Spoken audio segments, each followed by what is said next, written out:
On revient en France avec le grand format de ce dimanche soir et une immersion au sein d'un internat pas vraiment comme les autres puisqu'il accueille des élèves de primaire. Ils sont âgés de 6 à 10 ans et ils ne sont pas particulièrement indisciplinés. Leurs parents sont parfois séparés ou se jugent incapables de gérer leur vie professionnelle et leur éducation. Alors comment ces enfants vivent-ils cette vie loin de chez eux?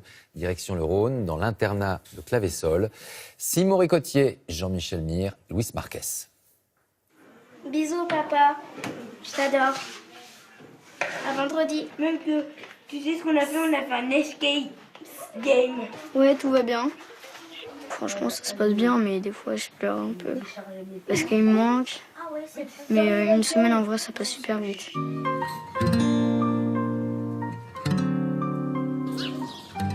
Cinq jours sur 7, ils vivent loin de leurs parents.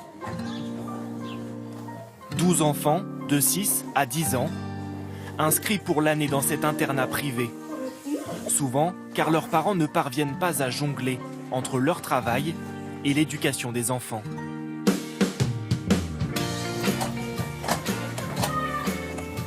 Dans la région beaujolaise, à 1 heure de Lyon, leur journée commence toujours par une balade en plein air. Le dortoir et l'école sont séparés de quelques centaines de mètres.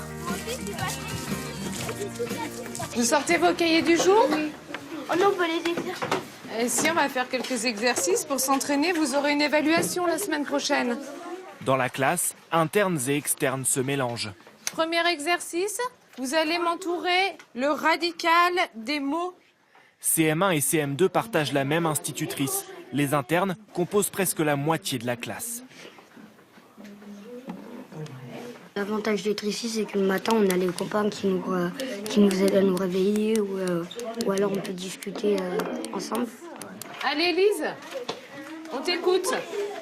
Les suffixes. Le suffixe est toujours placé après le radical. En France, seuls 80 internats accueillent des primaires. Une fois les cours terminés, ces 12-là redeviennent une bande de copains qui grandissent ensemble. C'est bon, ça y est, c'est fini. À l'heure où ils sont normalement avec leurs parents, il n'y a que la secrétaire de l'internat pour jouer les infirmières. Allez, ça y est, t'es soigné. Tu préférerais que ce soit plutôt ta maman qui te soigne plutôt? C'est un peu comme notre deuxième maison parce qu'on dort ici toute la semaine, on mange ici, on travaille, donc voilà. C'était de faire une feuille. Être interne, c'est aussi être responsable. Les délégués du dortoir des primaires et leurs alter-égaux du collège présentent leurs requêtes à la directrice. C'est à faire à plusieurs, donc... Dans le dortoir garçon, avoir des rideaux. Alors, on ne peut pas mettre des rideaux, on n'a pas le droit, puisqu'au niveau sécurité, on n'a pas le droit. Les rideaux, ça brûle et ça n'empêche pas la fumée de rentrer dans les chambres. Bien préparé, c'était bien. C'est une grande famille et la réunion de délégués, c'est un peu un conseil de famille, du coup. Et on veut, à partir du moment où ils y passent 5 jours par semaine, ce qui est quand même beaucoup, on essaye de faire en sorte qu'ils s'approprient le lieu. Les jours heureux de l'internat peuvent aussi paraître longs. En fin de journée, les pensionnaires ont 1 heure pour faire leurs devoirs. Ce magma, il contient quoi? Il contient des gaz sous pression et ils sont stockés dans les chambres magmatiques. Mais aujourd'hui, Lise préfère écrire une longue lettre à sa petite sœur, Monica. Elle a quel âge maintenant, ta petite sœur? Elle a 8 mois, mais c'est quand elle sera plus grande. Est-ce qu'elle te manque ici? Ouais, un peu. Ouais. C'est un peu... T'aimerais bien habiter avec elle?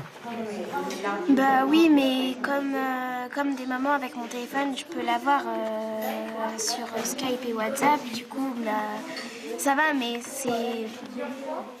Enfin, je veux dire, elle me manque, mais même mes parents, mais...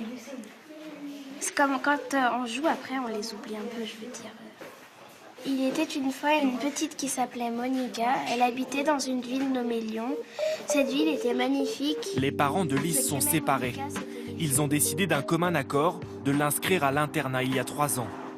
Son père habite à 120 km de là. Chef d'entreprise, il passe beaucoup de temps sur la route. Quand on travaille beaucoup, je crois qu'on n'a pas assez de temps pour s'occuper beaucoup des enfants. Bien, je dirais correctement des enfants. Donc je dirais que l'internat est un bon moyen de substitution. Elle avait 7 ans. C'est petit pour mettre à l'internat. Mais je pense que c'est pas mal quand même. Ça s'est très très bien passé. Tu dois trouver le mot qui ne possède pas de suffixe et tu dois l'entourer. L'année scolaire est un investissement pour les parents. 4 700 € pour le couvert, le logement et les cours. À l'école, les internes sont souvent parmi les meilleurs élèves. Ils arrivent en classe le matin, ils sont concentrés, ils sont réveillés, ils ont pris un bon petit déjeuner, ils ont pris aussi un petit bol d'air.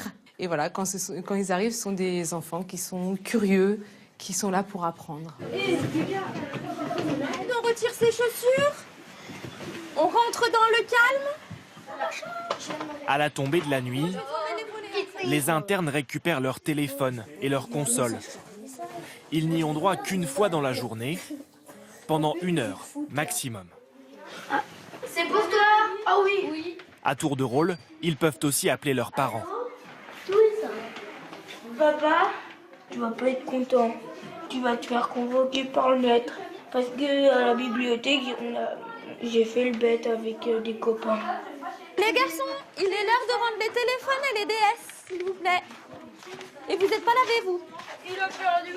Il est 8h15. Avant de dormir, 10 minutes de lecture, obligatoire.